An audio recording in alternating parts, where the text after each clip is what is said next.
Hey, true crime fans! Tired of ads interrupting your gripping investigations? Good news! With Amazon Music, you have access to the largest catalog of ad-free top podcasts included with your Prime membership. After all, ads shouldn't be the scariest thing about true crime. To start listening, download the Amazon Music app for free or go to amazon.com/ad-free true crime. That's amazon.com/ad-free true crime to catch up on the latest episodes without the ads. Need new glasses or want a fresh new style? Warby Parker has you covered. Glasses start at just $95, including anti-reflective, scratch-resistant prescription lenses that block 100% of UV rays. Every frame's designed in-house with a huge selection of styles for every face shape. And with Warby Parker's free home try-on program, you can order 5 pairs to try at home for free. Shipping is free both ways, too. Go to warbyparker.com/covered to try 5 pairs of frames at home for free. warbyparker.com/covered.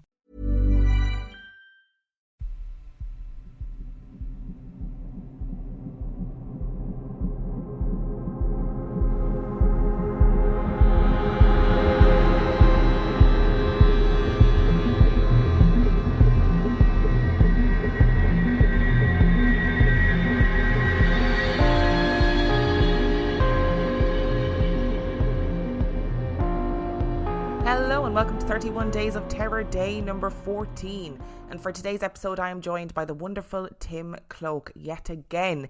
Tim is a regular on Patreon and has been the co-host on the main episode too. He is an avid historian and all-round good guy. Today he is bringing us more terrifying tales from the wilderness of Dartmoor. You can follow Tim on YouTube at Mr Cloke History and on Instagram at Drywipe History. The links to YouTube and Instagram will be in the description of this video. This episode was recorded remotely, so the sound quality may be different to what you're used to. And just to say, as an aside, the last story that Tim tells on this episode might be one of my favourite Tim stories to date. So enjoy it wherever you are listening. Please go and subscribe to Tim on YouTube. That would be very helpful for him. Let's get into it. And welcome back to the virtual studio, the wonderful, the effervescent, the beautiful Tim Cloke. Tim, how are you? I'm all right. I'm beautiful, am I? Yeah, you Goodness are me, beautiful. this camera must be doing wonders for me. You're very kind. You're right. I'm not kind. You're beautiful. You're a beautiful person inside and out. Oh, thank you. Well, it's lovely to be back. And back again so soon as well. We've only just recorded the last one a few days ago. I know. So people don't realize this with 31 Days of Terror. I pre-record pretty much all of 31 Days of Terror in September. So I've recorded stuff ages ago, and I'm thinking by the time this comes out in October, it'll be ages since we've recorded. And we've recorded 2 episodes kind of within a couple of days, which we never do. No, we really don't. I've been so looking forward to it, though, because this is all things that I've written over the summer. And it's just been there ready to go. And I've been so excited about reading it through because let's be honest, there's few things I enjoy talking about more than the history of Dartmoor. And we're going to be back with some more of those stories today. Which is understandable because it's such a beautiful place. And I just want to say before we get into this that for the listeners, Tim has done a full day's teaching, a full day's work, which is really bloody hard. It's not an easy job, right? And now you're coming on to record this. And actually, I will say that, talking for this length of time on a podcast after talking all day at work is bloody hard. So thank you. I appreciate you. The listeners appreciate you. They love you. So it's just wonderful that you're here to do this for us. You're very kind to say so. I mean, I'd be lying if I was saying that my voice wasn't probably going to be struggling by the end of this. So I hope that's not too apparent on the microphone. But essentially, my entire job is communicating stories about the past to young people. And so in a way, this is just a continuation of that. And I really love doing that side of my job. So let's carry that on, shall we? Let's get into your day 2 of Dartmoor, which does not start in the day, as far as I'm aware. It does not, no. So we've already had day 1 where I've walked from my car on Widdicombe in the Moor up over Hamel Down. We've had encounters with the pixie folk at Challicum. We've had stories of people being conned out of their money with fake sheep with the grey weathered stone circles. And the last time I think we spoke, I was heading up the Lich Way towards my campsite atop Lower White Tor. And I told the story of Brown's house as well. So where I think we left off is I was just about to go to bed. Yes, you were. So we are rejoined on the High Moor at Dartmoor, and it's the middle of the night. So shall I just launch straight into it now? Yeah, launch straight into it. I'm not going to sing this time because the absolute temptation to start singing there was immense, but I'm not going to do it. was. Let's go. And now, for the listeners, you had already done that singing beforehand before you press record. Yes, So I it's not had. like you've been hugely self-controlled here. You've just managed to suppress it this once, but fair enough to you. Predictably, despite the 15 miles of hard walking to exhaust me, sleep eluded me as I lay in my small, wind-beaten tent. The usually vital insulation of my sleeping bag was proving a liability as the night was sultry and warm. The tent soon became unbearably stuffy. I unzipped the tent to let fresh air in, but within minutes this simply invited daddy long-legged spiders and midgies to enter my hillside dormitory. Nevertheless, I decided to cool down and breathe in some clear nighttime air. It is then that, in an instant, I saw something to give me a very earthly sense of threat. The outline of the tor behind my tent was suddenly silhouetted against a flash of white light. I blinked. It had to be my tired eyes deceiving me. Minutes later, there it was again, a strobing flash of lightning. One can never predict the weather on the moor, but this was as far from any forecast as could be conceived. My one comfort was that I could not hear any accompanying thunder, and given my lofty position, it was possible the storm might be very distant indeed. Wriggling out of my tent, I slipped on my flip-flops and risked a clamber up the stones to the light of my head torch in search of a phone signal. 1 bar of 4G would do it, and luckily for me, I found it. A check of the live lightning maps revealed 2 isolated lightning strikes over the Bristol Channel some 40 miles away, where the warm air from the land came up against the cold fronts of the Atlantic Ocean. I sighed with relief. A thunderstorm in my position was worryingly close to a worst-case scenario. All the advice I had read on sheltering from a storm when so caught out was essentially this. 1. Find a building and go into it. 2. If 1 is not possible, get into a car. 3. If 1 and 2 are not possible, immediately get away from high ground and prominent landmarks, say a hilltop granite tor, for example. And 4. If none of those options was possible, one might as well get back into the tent and stay dry and hope for the best, knowing that to be struck by lightning would still be very unlucky. I was pleased not to be rolling the dice on that score. What I did not yet appreciate, though, was that thunderstorms and lightning would become a recurring theme in the tales that I would encounter in the next 14 or so hours. Checking my watch and wide awake, I realised that the Perseid meteor shower was about to reach its apogee. The annual cosmic display happens every August as the Earth's orbit takes it through the debris of the comet Swift-Tuttle. I slipped back into my tent, head still facing the skies, extinguished all lights, and waited, at peace again. As my eyes adjusted to the darkness once more, I was genuinely awestruck by the scene. The silhouette of the tor was inky black against the somehow comparatively bright night sky.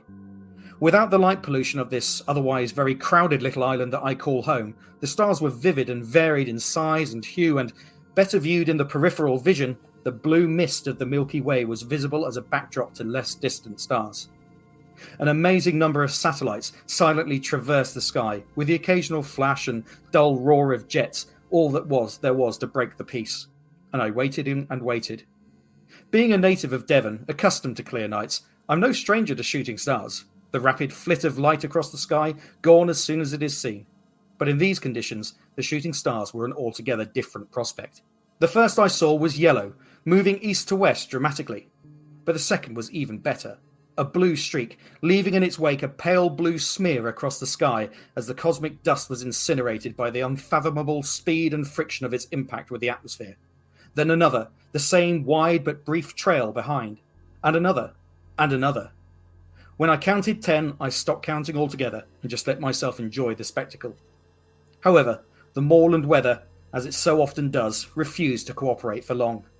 I noticed that the fog was advancing up the hillside from the valley below at a perceptible rate, malevolently obscuring the nearby features of the moor that had been visible before.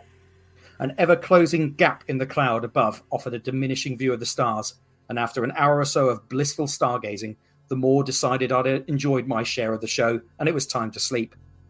My mind, too stimulated by the incredible meteorites to simply nod off, I instead pondered what natural, religious, or supernatural explanations our ancestors had for such cosmic phenomena. Later, the wind had dropped, and somehow I slipped into almost 4 hours of improbable sleep. And so, Emma, to begin with, we're going to discuss what people actually thought shooting stars were in less scientific ages. That's very exciting because while you were talking there, I was thinking about, imagine, right, you're people who have not seen shooting stars before and you've no concept of space or, science as we know today. Yeah. Imagine seeing shooting stars, you'd be like, oh dear Lord, or like an eclipse. Oh, like the end. The world is ended. God is coming back. This is horrendous. You'd be like terrified and awestruck at the same time. Of course you would. I mean, there was a certain amount of predictability with patterns for the movement of the planets, for example, and to a certain extent lunar cycles and that sort of thing. And there was a lot of attention paid to that, even going back to prehistory. And we can tell that from the monuments that they've left behind. But what I find kind of fascinating about this is when I've tried to look into the research for shooting stars, there is surprisingly little that's actually written down about it. And that which is written down assumes an incredible amount of contextual knowledge, which we've simply lost. I forget the exact example, but it's like I think there's a Polish dictionary or something somewhere from the Middle Ages where essentially one of the definitions is, well, everyone knows what one of these is. But of course, there is no translation. So linguists are saying, well, we don't know. Can you at least give us a clue? So it might be one of those things that in the dark night skies of the Middle Ages and in pre-industrial times, shooting stars were being seen so frequently that perhaps people didn't think to write about it a great deal. But I have managed to uncover a few things. So what did people in the past think of these dramatic lights in the sky? For this section, I'll focus on ancient European interpretations of meteorites and shooting stars. Many of these still ring true with modern astrological interpretations, which is perhaps unsurprising. It is worth considering, first of all, that ancient peoples did not have the same skies as our own. Sure, the stars themselves are in the same places, and the planets, while not really understood, were obsessively studied, tracked, and their movements understood as patterns over time. The skies themselves were darker, and therefore the stars more visible and vivid. We know from ethnographic studies that the stars and even galaxies were more visible to the naked eye than they are today. While we will never know the true motivations of historical peoples, and even prehistoric peoples, we know that they understood the stars, planets, and other astronomy from the alignments of their sophisticated monuments. While medieval people explained the inexplicable in religious terms, those being predominantly Christian terms in terms of Europe, surprisingly little is written about the shooting stars. Perhaps they were just so common in their skies that it was felt unnecessary to comment. However, we do have some fragments to go on. The role of comets as an omen of tumultuous times ahead is well understood. Even in the famous Bayeux Tapestry, recounting the Norman conquest of England in 1066, it shows Halley's Comet as a portent of change to come. Most medieval scholars considered the appearance of shooting stars, particularly frequent ones, as portents of famine, war, and pestilence, whilst not giving an explanation for what they were thought to be. References to stellae candantes, or falling stars, appear in many ecclesiastical records associated with disasters. However, there is one explanation from this time that I feel is both typical of the pre-scientific era and a window into the beliefs and superstitions of the age. Medieval observers saw that these falling stars often seemed to emanate from the constellation Perseus. However, linking this to the Greek myths of Perseus risked blasphemy and the worship of false idols. Instead, it was noticed that the stars seemed to fall most often on or around August the 10th, the feast day of St. Laurentius, or St. Lawrence.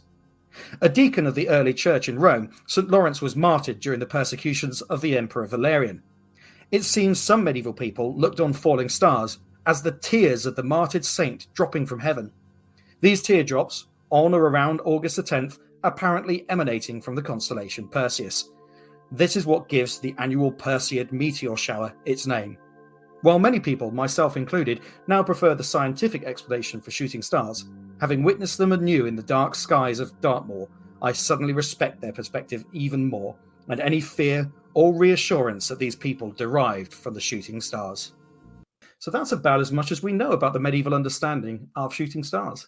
I did actually, when you were reading that, I did actually know that often shooting stars were seen as omens of like famine, war, that kind of thing. I was aware of that and the importance of things like Halley's Comet. Halley's Comet? Yeah. Halley's Comet? Yeah. I think both are acceptable.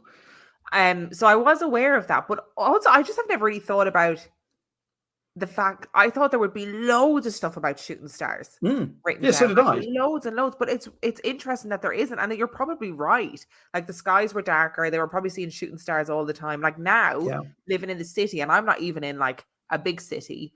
When I Mm. see a shooting star, I'm like, "Wow!" It's so exciting. Yeah. Which I mean, is I've had people come down to Devon to see me, or even people actually from here who've just never really thought to look, and they say, you know what, I've never seen a shooting star. And I'm thinking, you're joking, aren't you? You must have seen a shooting star. And maybe there's people listening who would probably say the same thing. And I've just, because I grew up in the relatively dark skies of Devon, that yeah, I was just used to seeing them. I'll say, that's fine. I'll show you one tonight. He said, what do you mean I'll show you one tonight? If we stay out long enough, you will see shooting stars. yeah, And sure yeah. enough, you do. And they find it absolutely incredible. And I love seeing that sense of wonder in people, but they probably wouldn't have had that same sense of wonder if you saw them all the time. No. And I wonder, obviously we get a Christian lens of, tears of saints, etc., etc. I get it, the martyrdom of saints was a pretty big deal. Yeah. I wonder what like prehistory, what like ancient people thought of shooting stars, what their understanding was of shooting stars, if because they would have seen them all the time too. So I wonder if. Yeah, it's fascinating. They've just not left us the clues there, have they? That's No. the problem with it. Very I think selfish. of course it is. They should have developed writing far sooner and Yeah. made sure it was preserved. But that's one of the frustrations of studying these things. I mean, I should say that it was August the 11th when I was up there. So it was in between August the 10th and August the 12th is the best time to see it. So I hadn't actually planned on going to see them at that point. It was just simply that the weather forecast had matched up. So that was the only reason I was there at that particular time. It was just an absolute bonus that that coincided with the Perseids. But it's the first time in my life that I've seen shooting stars where they leave such a visible and long-lasting blue streak behind it. And the idea of it almost looking like the trail of teardrops meant so much more sense to me after I've seen that. And especially if they were blue, yes, absolutely. It's really funny. When I was a kid, I remember my mum coming in and saying that she had seen like a light in the sky that had shot across the sky and left this colored streak behind it for ages. And I was like, fucking aliens are going to come and get me. It was probably a shooting star, but I didn't have that concept that they could leave that trail behind them. No, it's definitely aliens because I'm talking to you. That's the only reason I'm going to say that. And I know you hate the idea. Yeah. You've just narrowed your eyes at me a little there. I'm liking you less and less. No, in all jokes aside, though, well, you get these fireballs as well, rather than just pure shooting stars. And the only one of those I've ever seen was up in Yorkshire, and again, a very dark night sky there. And I was just trying to get the attention of my cousin who's in the window, and I just saw this enormous blue light just shoot across the sky, and it was in the news the next day. And I was genuinely lost for words for a moment. And I can imagine that people would have probably ascribed greater significance to them than the little lights that you see. So I wonder if the falling stars that they're talking about as being omens are not the small shooting stars that we would associate today, but actually these really significant fireballs that you do occasionally see. I've seen videos of those huge fireballs in the sky, and it's like it is crazy. Like it lights up everything. It's completely mind-blowing to see. And of course, people of times gone by would be like, well, something bad's coming, because that's not natural. And that does not normally happen, and we can't explain it. And so we will explain this through the usual lens of, well, life is terrifying and this might well be part of it. And that's my interpretation of what is meant by falling stars, rather than truly the small shooting stars that we see flitting across the sky. I can't prove it, so feel free to disagree with me, but I like that as an interpretation. I have a question for you. Did you, when the Aurora Borealis was visible, whenever it was, a couple of months ago, did you see it? Emma, you know how I live in the beautiful clear skies of Devon? Yeah. That weekend I was in London. Oh, shut up, were you? I saw nothing of it at all. So, some listeners will know, others won't, but one of my life dreams is to see the Northern Lights. I went the whole way to North Norway to see them. Yeah. And it stormed the entire time I was there. Oh, that is so unlucky. And I went like in January, which is the peak time to see them, blah, blah, blah. This time, when the Northern Lights were visible over Canterbury, which is where I live, I slept through the whole thing. Yep. That Famously, sounds classic. Famously, an insomniac. Slept through the whole thing. And then the next night, I was awake late and I was like, who do I know that's going to be up late? I was like, Dave Keane. So I text Dave Keane. I was like, do you want to go out to Whitstable and see if we can see the Northern Lights, right? Went out, couldn't see a thing. But what was lovely about it is that the whole place was full of people. In the middle of the night, everyone was out quietly, just sitting by the beach, waiting That's good. to see if they could see anything. You get that moment of community, even if you didn't get to see the lights. I mean, I saw the photographs from friends back home, just saying, "Oh, this is amazing! It was all pinks and purples, and it did." Yeah, and you're like, properly "Shut up!" Stunning.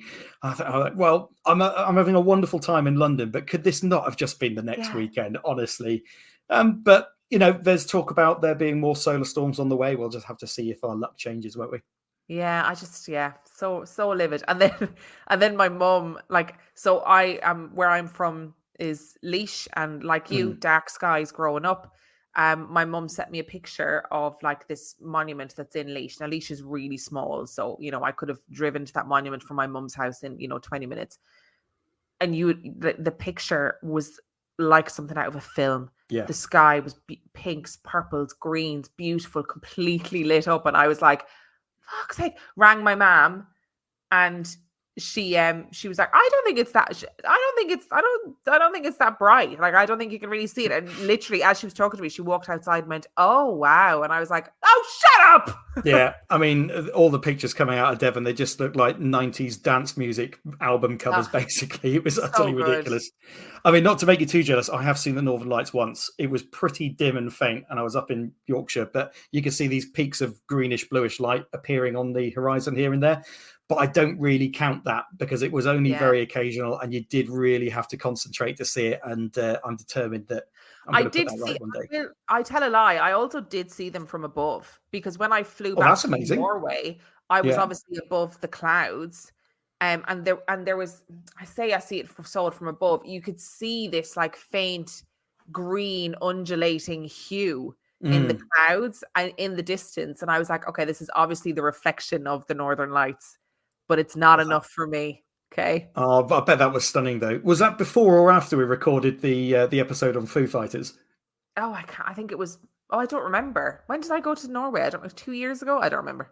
It was last September we recorded that, because I'm not sure I mentioned the Northern Lights in that. We mentioned things like St Elmo's fire and ball lightning and things like that. But maybe that's something we should have considered. Yeah, we probably should have, because I'm obviously a scientist. Thank you very much.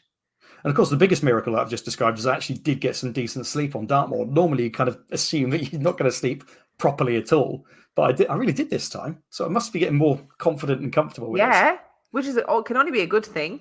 Yeah, totally. I mean, it was really soft. The ground I pitched my tent on was really soft as well. It was like its own mattress. So even though I had a bit of a roll mat over the top of it, I picked a good spot. Or at least I thought I had, until subsequent events, which we'll come into. But maybe I'm teasing the next little bit of the story. At precisely 5:56 a.m., I was woken from my light sleep by the bleating of a sheep not far away. The livestock had emerged from their nocturnal hideaways, and light entered the thin fabric of my tent. I checked my watch for the time of sunrise. 5:58. Not a moment too soon. I unzipped the tent, silently praying for fair weather, and I was greeted by crystal clear skies and views right down to Hamel Down and beyond. Still in the cosy warmth of the tent, I propped myself up on the dew-laced grass as a pink glow appeared over Hamel Down Beacon. Then the first vivid and surprisingly sharp arc of the sun's disk appeared above the horizon, rising with surprising rapidity. As the sun climbed, it became partially obscured by cloud on the horizon, and its strengthening rays formed a crown of light on the horizon. As the rays lengthened, the grasping fingers of light, defeated the night before, were now found to be victorious as they reached higher and higher, flooding the heavens with pastel shades in a watercolour sky. Feeling surprisingly well rested, I left my tent and began to prepare for the day ahead, in not a particular hurry, as the sheep looked quizzically on. Suitably refreshed from the washing and then changing of some clothes, I perched upon the rock to prepare my breakfast, having vanquished my bedroll in the battle to cram it back into my pack. As I prepared the stove to warm more military meals, I perceived a sudden change in the weather. The wind whipped at my tent and the light dropped. Looking back towards Devil's Tor, a bank of thick fog rolled over the crest of a hill, perhaps a mile away. I'd seen this before, the cloud tumbling over the hill almost like a waterfall. My priorities instantly shifted. I quickly wolfed down half of my breakfast, cold, and set about stashing the rest of my belongings, fearing a sudden unforecast downpour. Within 10 minutes my campsite was wreathed in impenetrable fog, but there was still no rain, and in any case, the majority of my belongings packed, my need for haste had declined. Then, in an instant, the equation changed again. Across the valley towards the east came a deep and threatening rumble, and I seemed to feel it within my very bones. Thunder, this time quite near. The thick fog obscured the flash of lightning, so I was unable to accurately assess the distance. But outside, on a granite outcrop some 2,400 feet above sea level, was the absolute last place I wanted to be. Not pausing to don my waterproofs, I thoroughly, but with haste born of urgency, dismantled my tent, checked and photographed my pitch to prove to myself that I had left no trace but a patch of flattened grass, and made off for lower ground immediately. The climb that had taken me an hour and a half the previous evening was retraced in reverse in a mere 50 minutes, every step of descent providing greater safety from the elements. However, this scrambled descent would entail a cost that would be paid for the rest of the day. To me, my reaction to a sudden clap of thunder in an exposed position was pretty rational. I decided I'd rather forego my exploration of the ruins of Brown's house rather than risk being fried by 300 million volts of meteorologically generated electricity, however unlikely that was. I wasn't to know that, in fact, it would be the only rumble of thunder I would hear all day, likely the result of the collision of that cold front of mist with the rapidly warming air under the sunrise. As I hurried across the plain beyond powder mills, I passed by a trio of Bronze Age hut circles. As I had the night before when pondering the ancient reactions to shooting stars, I wondered how people understood the thunder and lightning in the past. In Europe, perhaps predictably, lightning was considered to be an act of God, a way of the Almighty communicating with people, often his displeasure. However, theories as to the nature of lightning seem to have been perfectly rational, if incorrect. Lightning was interpreted to be a not yet understood force, not of electricity, but of fire. This makes sense. Objects struck by lightning often did catch fire. This could reach destruction, and could therefore be interpreted as the will of God made apparent, and those struck being the unfortunate recipients of God's wrath. Modern scientific understandings of lightning perhaps do not preclude this explanation to the faithful. Then what of thunder? Norse mythology famously said that this was the strike of Thor's mighty hammer Mjolnir, but the spread of Christianity superseded this. Later, thunder was understood to be the instant quenching of that same fire, a gigantic hissing of incredible power like ice water thrown upon the hearth. Some ecclesiastical scholars claimed that the day on which lightning struck might be an omen, with storms on Tuesdays associated with poor harvests, and storms on Thursdays associated with pestilence and disease.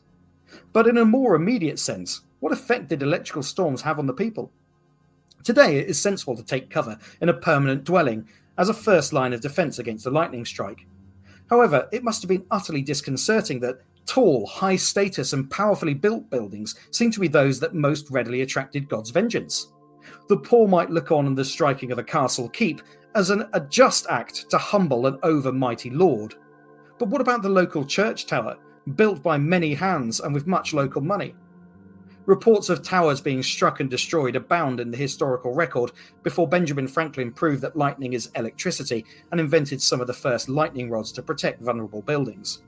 In the tragic cases where places of worship were struck and destroyed, often the apparent sins of the congregation might be blamed. But we will return to this idea before this tour of Eastern Dartmoor concludes.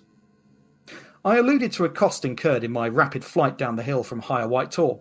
In my haste, I had not guarded my tired feet against the ravages of my boots, which, in truth, have never really suited me. The repetitive stress and rubbing in the toe box had produced an impressive blister on my left big toe. The window of opportunity to mitigate it had already been passed. Additionally, I had made my way through far more of my remaining water than I was comfortable with. This required a detour to Postbridge and the well-appointed village stores to restock and take a moment to try and manage my blistered feet. This required some difficult but necessary choices. My feet were in no shape to make the full circuitous trip back to Widdicombe, and I would have to take a shortcut, missing out one of my planned historic and paranormal sites, having already failed to pay a visit to Brown's house. Discretion is always the better part of valour when travelling alone in a beautiful but treacherous landscape, though, so I philosophically plotted a simpler but still long route back to base. I would still travel 10 miles that day, with each step increasingly uncomfortable. Passing through the hamlet of Belliver and through the valley, I saw the remains of another Dartmoor Clapper Bridge. These distinctive structures are certainly as ancient as the Middle Ages, but some may have their origins in prehistory. They are simple in conception, massive piles of granite boulders placed in the river or stream, with long, thick stones laid across, with room for a small cart or pack horse to cross. A simple and ingenious employment of the naturally occurring rock in the area. All but 2 of the spans of Belliver have been washed away by centuries of winter floods, and as I passed, I looked with great regret at the beginning of woodland footpath, one that I had intended to take. Had I done so, I would have encountered a landmark I had not seen since I was a boy of 10 years old, stranded by snow at nearby Pixie's Holt on a school trip that was made 1,000 times better and more adventurous for us pupils and staff alike as we fended for ourselves, cut off for almost a week. On one organised snowy walk, we encountered a curious stone, split in two and by the side of an ancient upland trackway. And this is the tale of the Coffin Stone. Have you heard the tale of the Coffin Stone before? No, I don't think I have. So what do you think about these ancient ideas about lightning? Have you encountered them yourselves in your own paranormal research? Yes, I most definitely have. People are doing bad shit and God's going to send lightning down to, scare the living daylights out of you back into, being a good Catholic. So I don't know whether I've ever mentioned it on the podcast before, but my Cornish aunt and my nan, every time there's a thunderstorm, they would go around the house and cover every mirror in the house. Have you ever heard about that? Yes. Yeah. So they felt that the mirrors would attract the lightning, which was such a strange old superstition, but they absolutely swore by it. And it was one of those things, a bit like Homer Simpson and his, anti-bear rock or whatever Lisa was trying to sell him, or his anti-tiger rock, and saying, well, this covering of the mirrors, it doesn't do anything. And they say, well, the houses have been struck by lightning, so I'm going to carry on doing it. I suppose it makes sense from that point of view. Yeah, I love this idea of it being like a fire that's being quenched, though, and that's where the thunder comes from. Because it's such a wrong, but scientific explanation for what is really going on. And I understand that it's wrong, but it's a real attempt to kind of how can we explain this naturally? Like how can we understand what's happening here? Have you seen Chaos on Netflix? No, I haven't. It's the Greek myths. It's a series. It's really good. And Jeff Goldblum is Zeus. Oh, of course he is. And he's in this tracksuit in the clouds, just a bit of thunder here, bit of lightning here, pointing at the clouds and making thunder and lightning appear, and it's great. You really enjoyed that, didn't you? Yeah, loved it. Loved it. I'll have to check that out. I love Jeff Goldblum. He's great, but it is really good, really, really good series. I enjoyed it a lot. I mean, I might well get accused of having kind of tried to fit my story of what happened on the moor to the stories that I encountered, and I promise you, I absolutely haven't. I mean, if you look at all the maps and things that I've prepared 2 years in advance of doing any of this, I'd already chosen all these sites that I wanted to visit before ever heading up on the moor, before ever seeing a weather forecast. And the weather was forecast to be utterly clear for 2 days. Yeah. And as I think I've described, it was anything but. And that's why you've got to be utterly ready for anything up on the moor. But there was a real theme of lightning to the stories that I encountered on this. And actually, the Coffin Stone story is no exception to that. So shall we get into it? Let's get into it. Previously, I have recounted the story of the poignant, arduous journey of mourners taking the dead of Dartmoor for a consecrated burial in Lidford, some 20 miles distant. In 1260, relief came in courtesy of the judgment of Walter Bronscombe, Bishop of Exeter.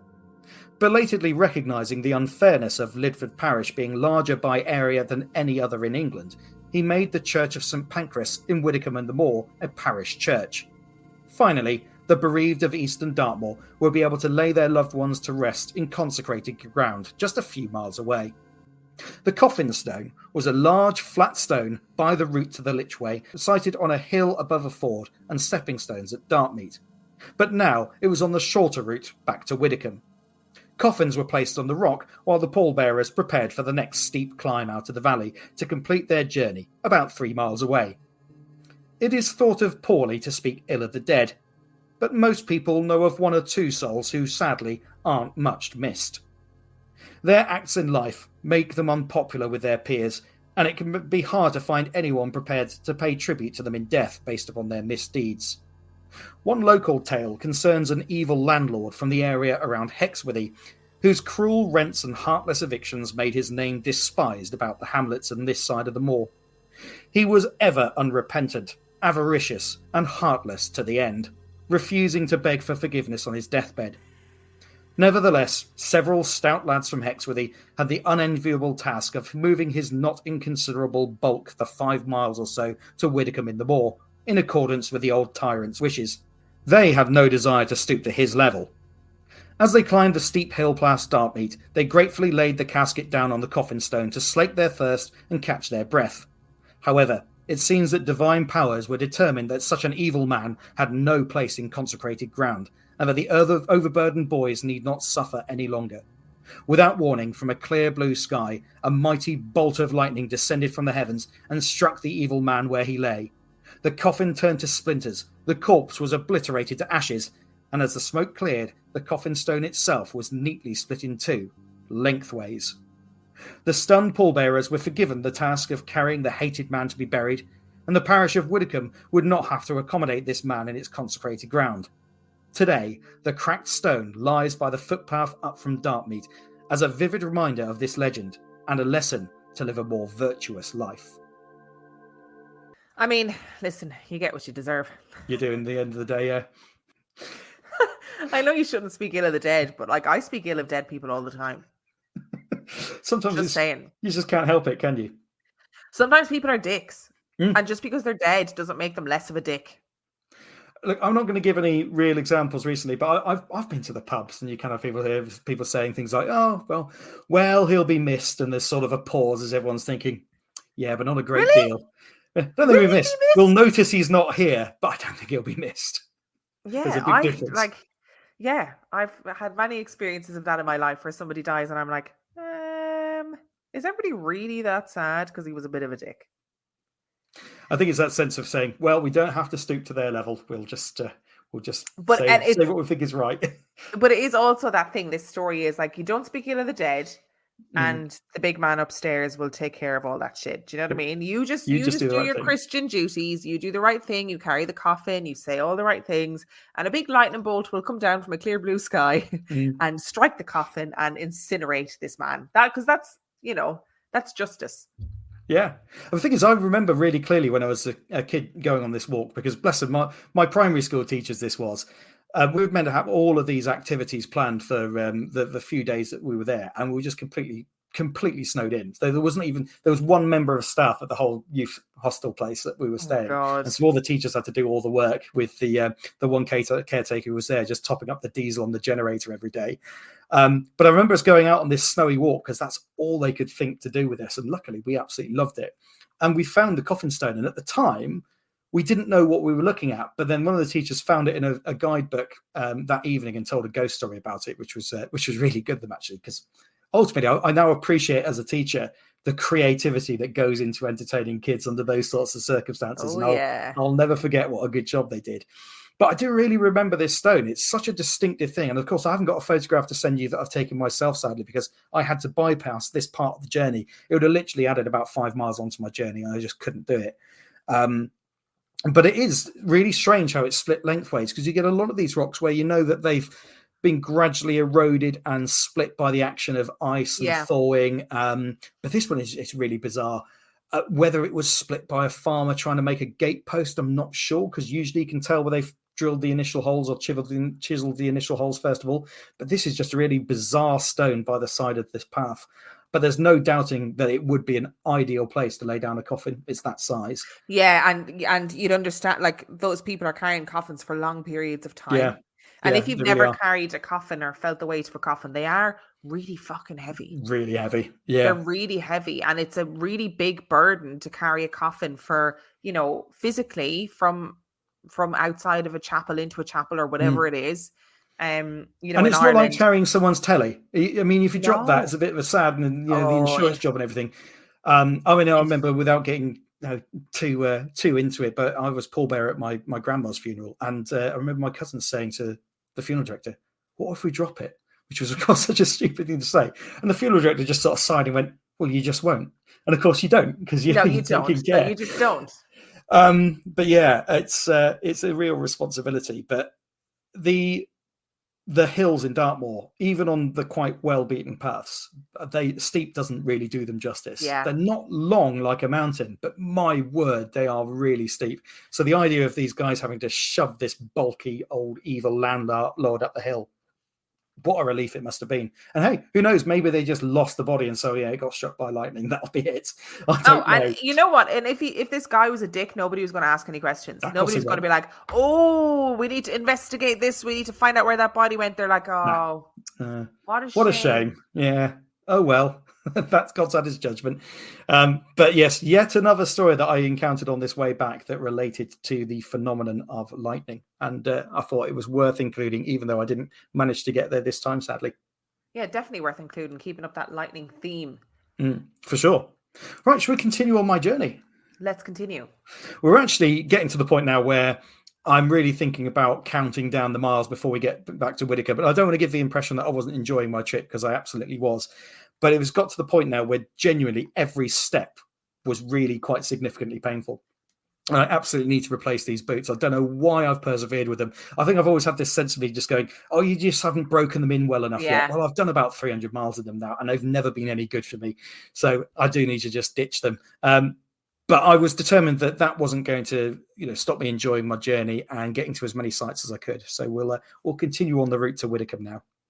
Like those pallbearers of centuries past, I also found myself burdened and trudging on my way back to Whittaker in the moor, but actually making good time despite the growing pain in my toes. Indeed, I found the steep uphill charges a relief when the weight pressed more comfortably back in my boots. Nearing the summit of the last hill on my route, Dunstone Down, I found my path crossing the Two Moors Way, where my journey had begun a little over 28 hours earlier. Taking stock and taking on water, I watched a Dartmoor pony happily rolling about in the dust by the road. The forecast fine weather had only partly materialised. The fickle nature of the weather that day had also had a bearing on my decision to cut my journey short. Since setting off from Postbridge a little over 2 hours earlier, I've been shrouded in drenching fog, rained on, blown about by high winds and roasted by sunshine, at one point vapour visibly rising from the hedgerows as I marched on. But now I knew that on cresting the next hill, I would have sight of the Church of St Pancras at the bottom of the valley. Just one steep descent to go. Sure enough, there was the church, looking every bit the Cathedral of the Moors, with its handsome tower standing proud surrounded by tors. Agonisingly slowly, I crept down the 1 in 4 slope of that final hill, every step squashing my blistered toes against unyielding leather. But however slowly, my journey was nearing its end, and I would be sorry that it was over. The hill joined on to the ancient road to Plymouth via Poundsgate, which led to the village of Whittaker. And here, our story comes full circle. And Emma, just to make sure that you've been paying attention, what was our very first story concerning Poundsgate? It was, in fact, the introduction before I even started my walk. Oh, shit, I don't remember now. See, this is it. It's easy enough when you got the script in front of you. I'm going to give you a bit of a clue. You thought one of the main protagonists in this story was particularly hot sounding.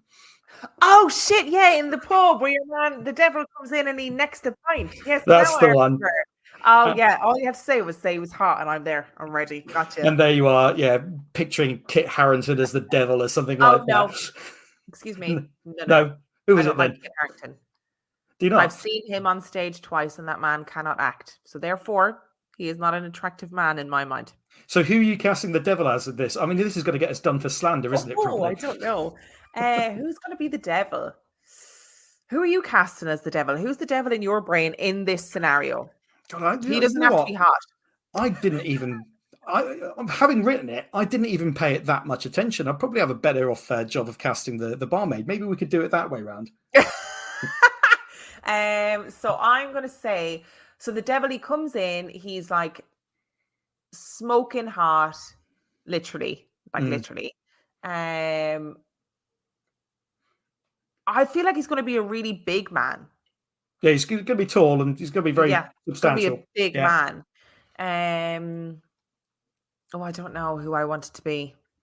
Well, I think I'm going to cast the barmaid as Kat Dennings doing a really awful Devonshire accent that no one's directed her properly to do. Hang on. I don't know who Kat Dennings is. Oh, she's been in like the Thor movie, and you're quickly Googling it now. Yeah, I'm Googling her now. Yeah. Gotcha. Yes. You can see that, can't you? Her. I like her, actually. I like her a lot. Very funny. 17th century costume on her. Great. Yeah. Now, who's your hot devil? That's what we need to decide. Who's the hot devil? Because this is the content that people have tuned in to listen to, isn't it? This is what people want to know. Kit Harington doesn't have the stature either to be a giant man hot devil, right? Yeah. Um, You're going to say Bob Mortimer, aren't you? There's a man who would leave leaves instead of coins in a girl's hand. There's a man who would leave leaves instead of coins in the 17th century or whenever it was. That's right, yeah. I don't know. It needs to be a big mountain of a man. I know that much. Yeah. But I don't know who it needs to be. You know what? If you make your mind up, just blurt it out later on. I will. That's what I'm not even going to be listening to now. I'm going to be thinking about who is the hot devil. I'll be telling the story of St Pancras Church and you'll just go, Jason Momoa. I'm like, okay, all right, thanks. See, Jason Momoa was in my head. Yeah.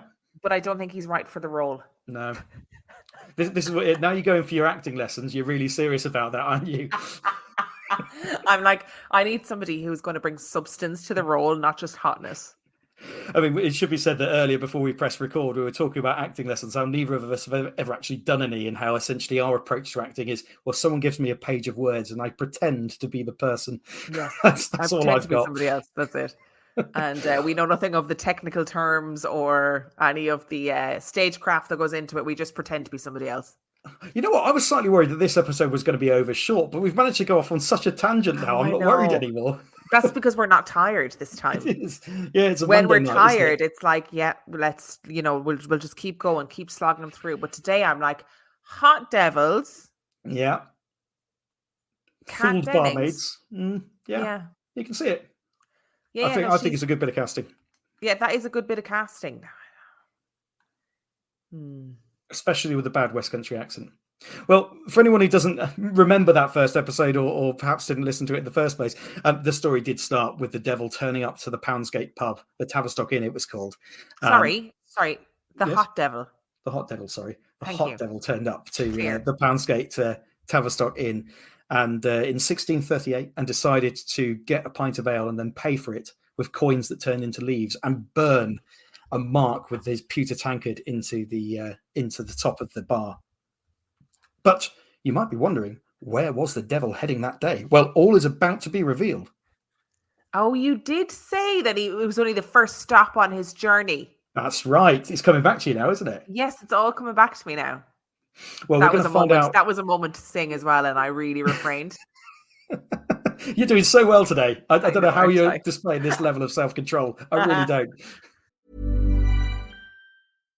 Zero Foxtrot isn't just a brand, it's a way of life. Founded and operated by veterans, Zero Foxtrot's unique apparel and gear echoes the grit of the warrior culture. Zero Foxtrot dedicates itself to producing content, honoring the sacrifices of forgotten heroes of the past, and connecting history to the present. Embark on a journey with Zero Foxtrot today at zerofoxtrot.com. It's not merely our products, it's about the ethos that we embody. Rugged, resilient, and timeless. Hey, true crime fans! Tired of ads interrupting your gripping investigations? Good news! With Amazon Music, you have access to the largest catalog of ad-free top podcasts included with your Prime membership. After all, ads shouldn't be the scariest thing about true crime. To start listening, download the Amazon Music app for free or go to amazon.com/ad-free true crime. That's amazon.com/ad-free true crime to catch up on the latest episodes without the ads. Well, we are now going to bring our stories full circle and see where the devil was ending up on that day.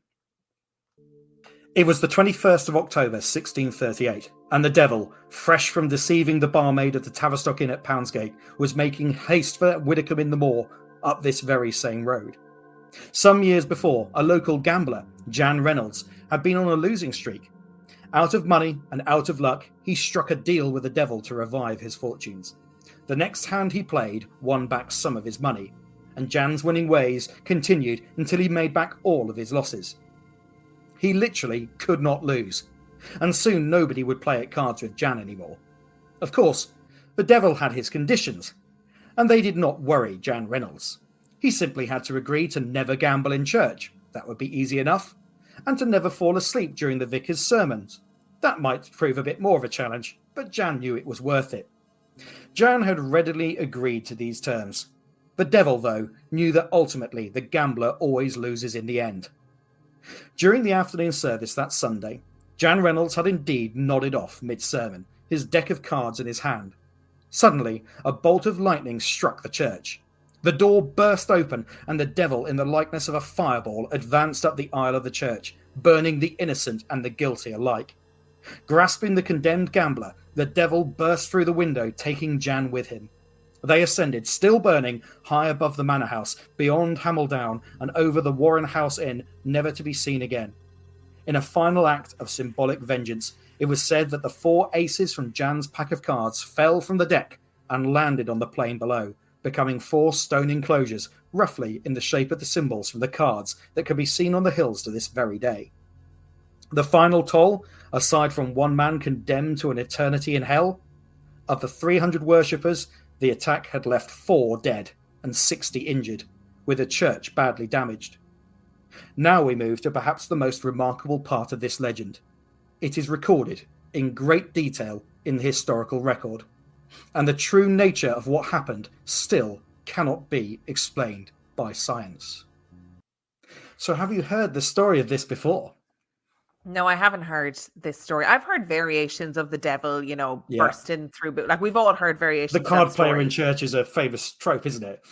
But this is interesting because imagine, right, you're that card player and you fall asleep in church and you wake up in the devil's arms in a fireball over the manor, and you're like, oh shit, this is really taking a turn. This is a really bad day, yeah. So it's a great cautionary tale, isn't it, in that respect?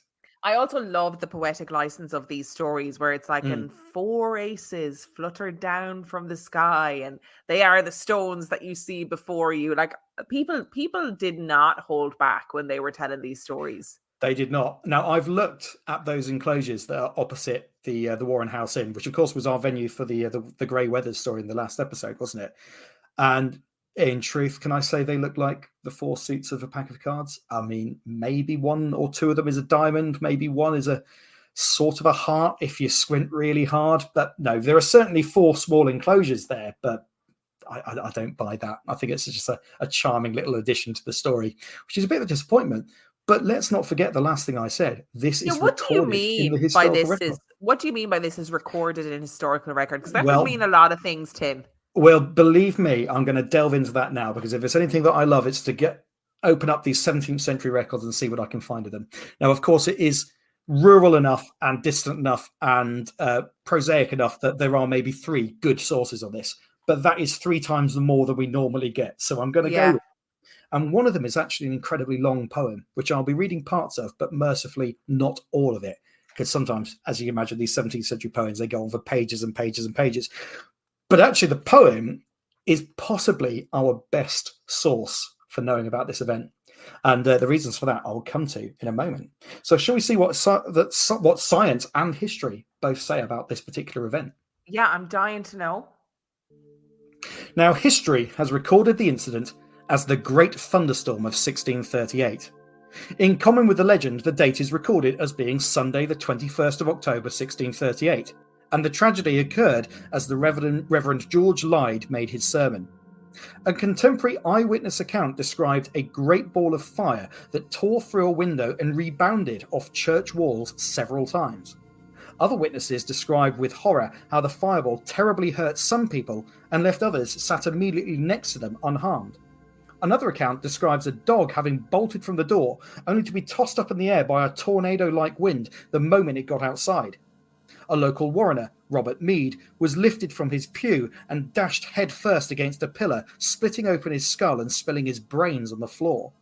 Another gentleman of the parish, a Master Hill, was thrown against the wall and succumbed to his injuries shortly after, and yet his son was untouched, despite sitting directly next to him.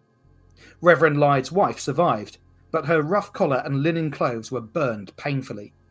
Others suffered unusually localized burns, consistent with electrical burns as observed today, and had metal objects melted and curiously affected by the disaster, one Roger Hill, a schoolmaster and brother of the aforementioned victim of the storm, attempted to preserve the memory of the disaster in rustic verse, which was recorded in writing by Reverend Lyde, likely within just a few months of the storm. It is very considerable length, but we will have a little bit of a reading of some abridged parts of it in a moment. But before we get to that, there are so many named individuals who we can prove existed from this.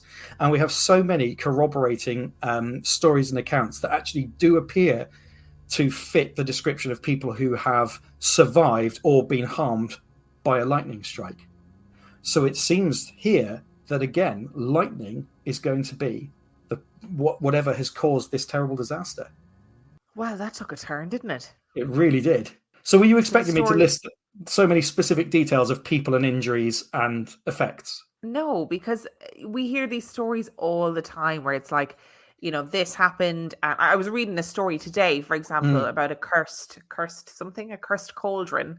Yeah. And it was like, all these people died because of this cauldron. And I'm like, name them. Yeah. Well, here we've got the names. People. It's it's not that far. It's not that long ago. Like, they would have kept records of death in this period of time. Name the people. But of course, the names don't exist because it's not real and, whatever. Whereas this is you get very specific injuries, and obviously people who are kind of flabbergasted by how specific these injuries are, like people next to each other. And we've got people of very, very diverse status as well. So a warrener is a pretty lowly occupation, and then you've got the wife of the reverend, and a vicar having a wife at that time would have actually been relatively novel after the Elizabethan settlement of in the 1580s or 1570s, I should say, and this is in the 1630s. So it's not just attacking people who are in some way sinful, like this supposed Jan Reynolds, who, funny enough, is the only one that you can't find many records about, and so perhaps is apocryphal. But I think, without spoiling anyone's enjoyment of the story about the coffin stone, was I able to find a name for this evil landlord of Hexworthy? No, I was not. But yet here we've got people who are repeatedly mentioned, not just multiple names, not just mentioned in relation to this story, but mentioned in the christening and the burial records, in other diocese records, tax records, you name it, you can find. So these people are real. These are real people who either died or survived a real incident, because it's not just Widdicombe that suffered this storm. There was a storm in the area which has been recorded elsewhere as well. So it's as far as anyone can be with a piece of history that's almost 400 years old. This happened. Oh, I love it when it actually has happened, and there's a mystery to be solved. And there is. And I've maybe given you one little clue already, because I mentioned that the lightning rebounded from the walls. Yeah, because I've got a tab open next to me. I thought you might.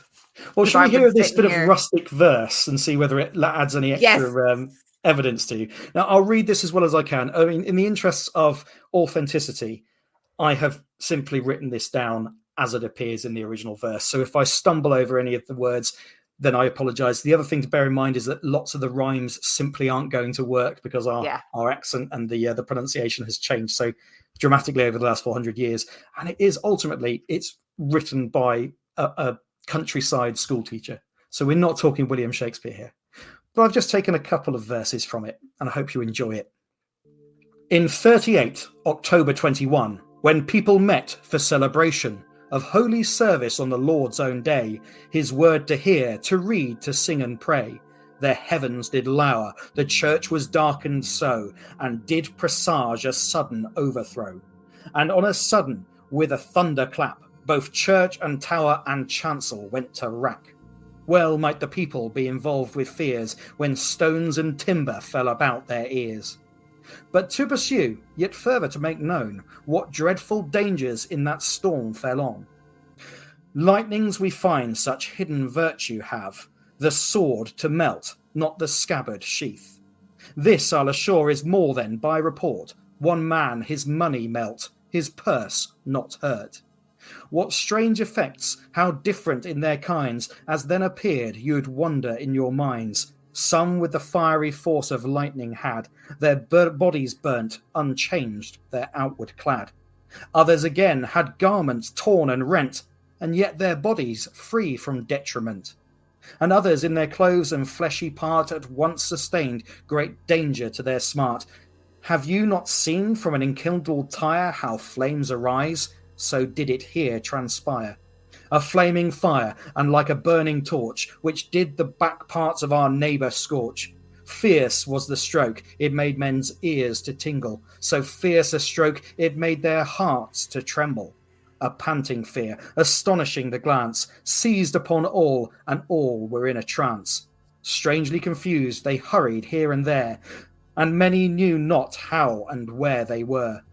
No sooner waked, but an ill-savoured stench, like as of sulphur, much annoyed the sense. Nor is this all, the further still we go, more is the danger, greater is the woe. Now comes the tragic act, death's fatal stroke. Parts man and wife and doth their lives unyoke. One here, another there, sore wounded lies, and shortly after yields up the ghost and dies. Amongst others dead, in number 4 in all, one had his brains dashed out against the wall.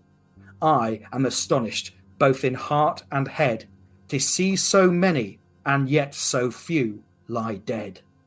It's so rustic and it's so immediate, and it does back up the other sources. This is not our only source which describes many of the things mentioned in it. Do you know what I loved? The bit where they said the coins were melted, but the purse was fine. Yeah. That's wild. And like the sword was melted, but the sheath was fine. Like, yeah. And it's almost like there's a moral tale in that, is what he's trying to say. So money is the root of all evil, but not the purse. It's how you use it, I suppose. And the sword, it can do great evil, but not the sheath, which protects. And yet, actually, you can kind of see that if it was electrical in nature, which they wouldn't have understood at the time, of course, this is way before Benjamin Franklin and all of his experiments and things. They are looking at the effects that it's had, and they're trying really hard to give it a sort of moral message. I absolutely love that. Yeah, of course. I mean, how else? That's the lens through which they understood this. Of course, absolutely. That's how they understood it. So it makes sense that they would be like, listen, it came for the money. It came for the violence. Those are, causes of great sin in our community. But this is probably remembered as the most famous devil story of Dartmoor. And yet here we are talking lightning. So I think it might be time to delve into some potential culprits. And I know that you've got that window open, your computer screen, ready to chip in. Yes, I do. Looking forward to it. Okay, well, here are the theories as I've managed to identify. And so, the Great Thunderstorm of 1638 is a matter of some historical certainty. But what force could melt metal coins and swords, burn some clothes and some bodies, but leave others untouched? What kind of phenomenon could explain the rebounding fireball that wrought such destruction on a church? There appears to be only one likely candidate. That the Great Thunderstorm of 1638 is one of the earliest detailed accounts of, and Emma's going to say it, ball lightning. Correct answer. So the tab that I have open is ball lightning real? That's the tab that I have open at the moment. I think I know the answer to this, but have you done an episode on ball lightning? I haven't, no. Right. Well, maybe we can have a little bit of a deep dive into this now then, because it's a fascinating topic. And truly, this is one of the ones where we cannot be sure what it is because science hasn't quite worked it out. So almost any of the listeners' ideas are as good as mine or as anything that you find on the internet, because there is so little that's understood about it. And partly that's down to the fact because it's so very rarely recorded. And so that's what we're going to investigate.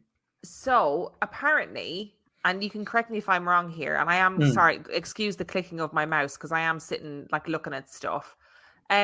Apparently, it's still debated as to whether or not it's real among scientists. Like some scientists are like, no, I'm sorry, there's no evidence of it. It's not possible. Whereas others are like, no, this is real, and they've recreated it in laboratory experiments. They've been able to be like, we can create it.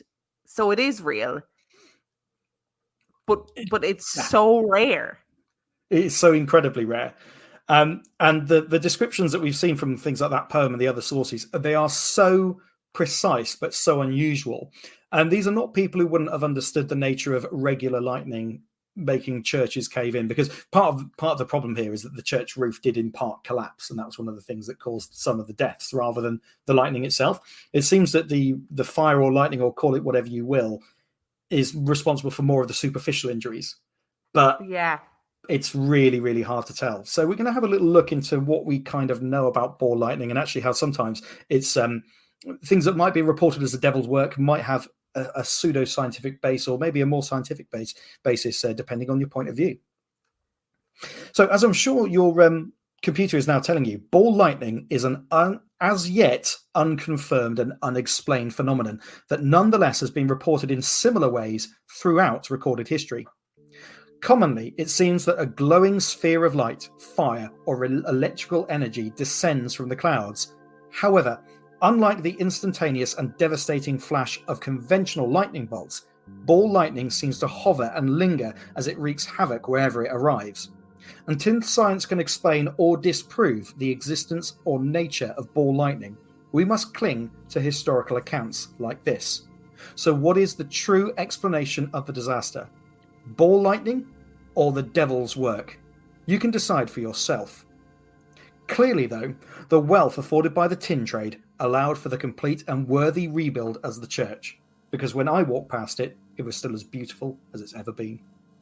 So do you like ball lightning as an explanation for this?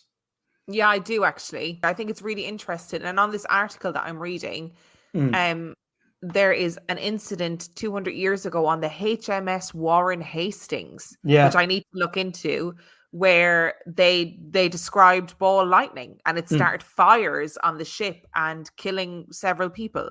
Yeah. But what they described as starting it is ball lightning. I've read another one of, again, this idea of the ball descending from the clouds over the River Thames and then just hovering there for a bit before dissipating, and not doing any particular dramatic damage, but absolutely terrifying everyone. No one being able to understand it or explain it.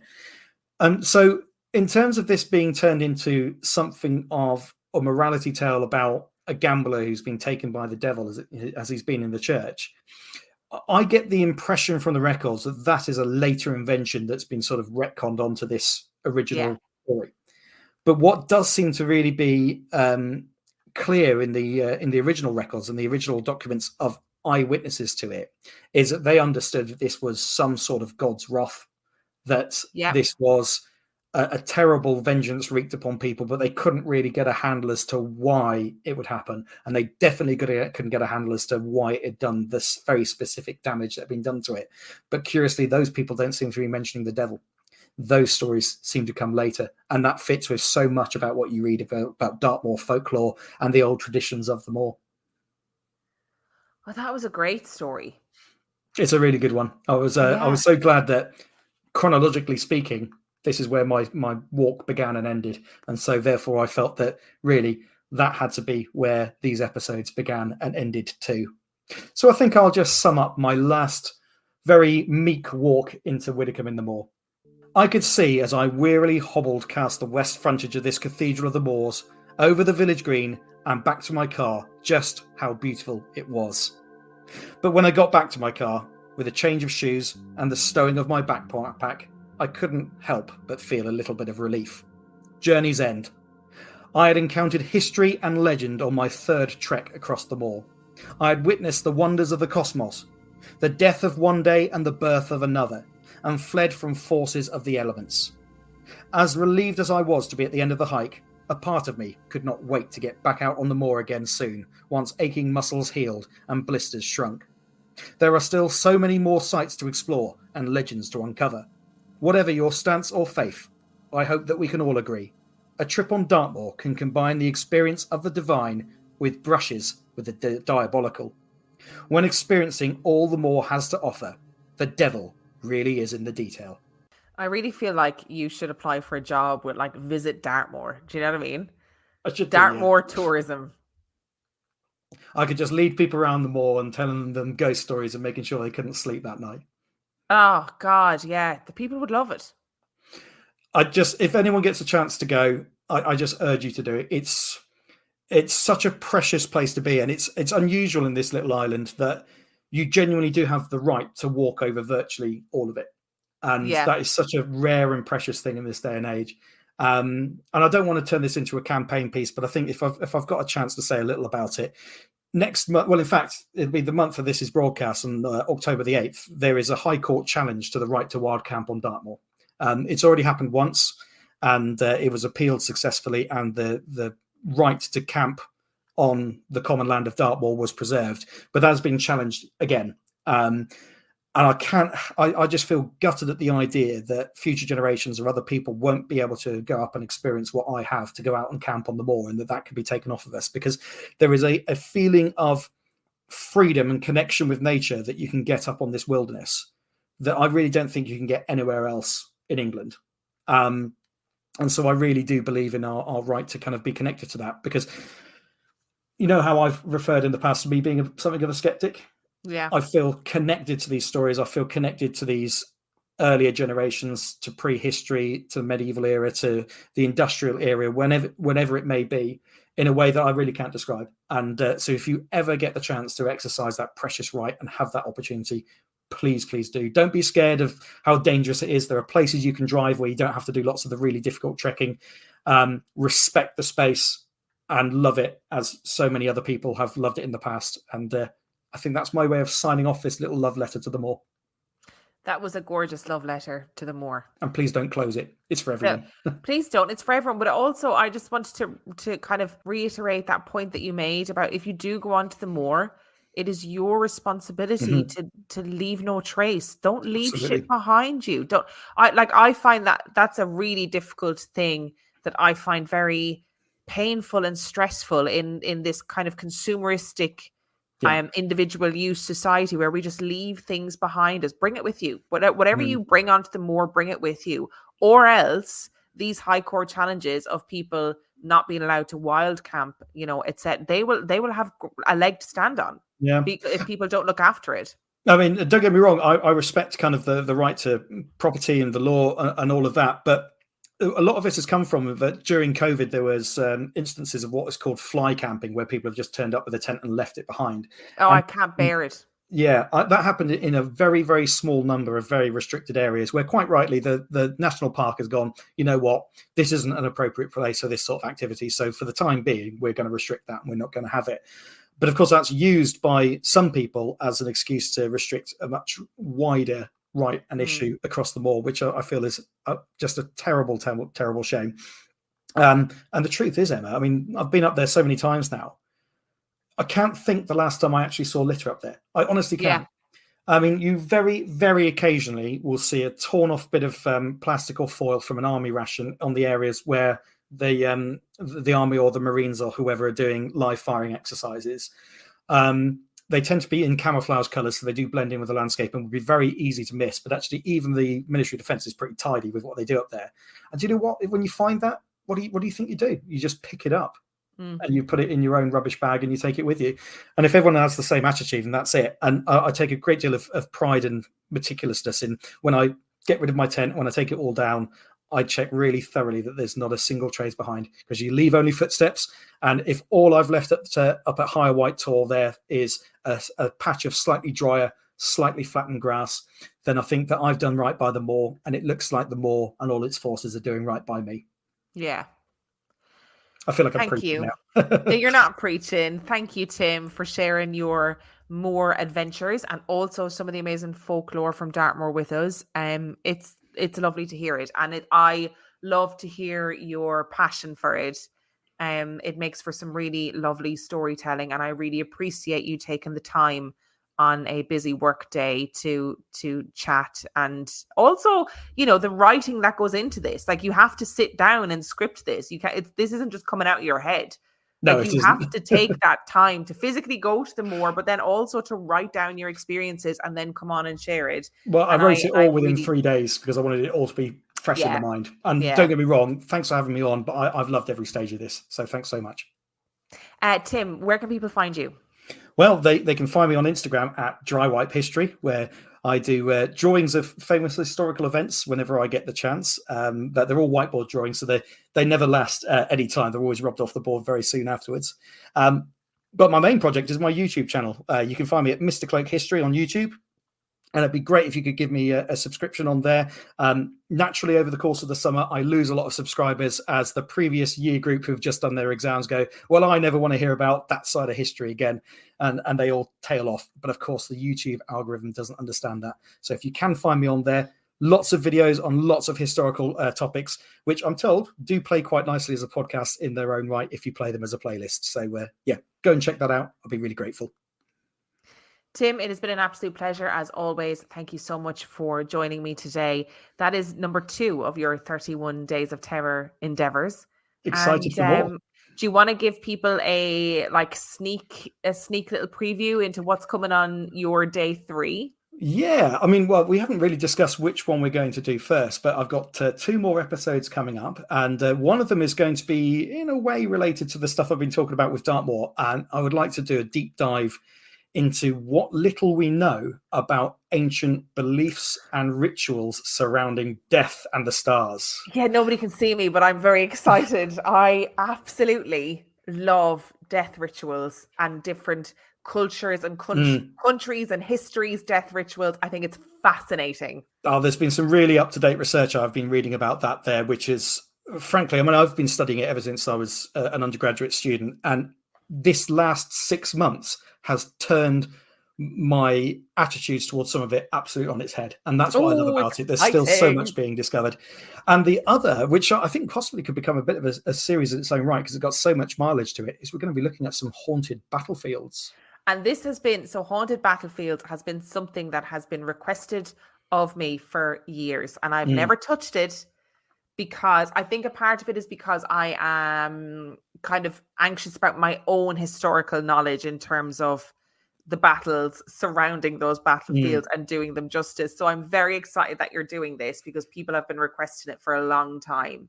Well, that's really good to hear. I mean, as you know, I'll be looking at the historical context behind it, but then looking at what genuine hauntings have taken place. So I realise actually my Dartmoor stories have maybe been a little light on actual ghosts and been much more folklore based. And I hope people don't mind that as a bit of a change of pace.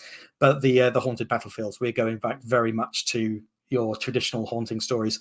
And we'll have 2 English battlefields, 1 Scottish and 1 in the United States. So it'll be really varied as well. So a good mix of battlefields for people. How's that for a teaser? That's a good teaser. People will be on edge waiting for their next Tim installment. And I'll be waiting to hear who you think the hot devil should be played by. Yeah, I will. I'll think about that this evening and I'll let you know. Please You're going to get a random text now being like, it's whoever. Him, yeah. You'll be like, oh, okay, right, yeah. Well, Emma, thank you so much for having me again. It really has been a pleasure. It's been wonderful. Tim, you're a star. Thank you so much. Cheers, dears. In a quiet suburb, a community is shattered by the death of a beloved wife and mother. But this tragic loss of life quickly turns into something even darker. Her husband had tried to hire a hitman on the dark web to kill her. And she wasn't the only target.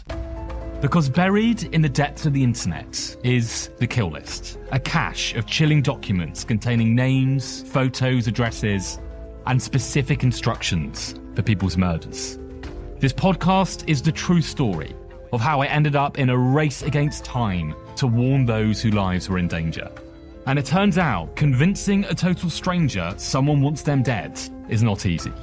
Follow Kill List on the Wondery app or wherever you get your podcasts. You can listen to Kill List and more Exhibit C true crime shows like Morbid early and ad-free right now by joining Wondery Plus. Check out Exhibit C in the Wondery app for all your true crime listening.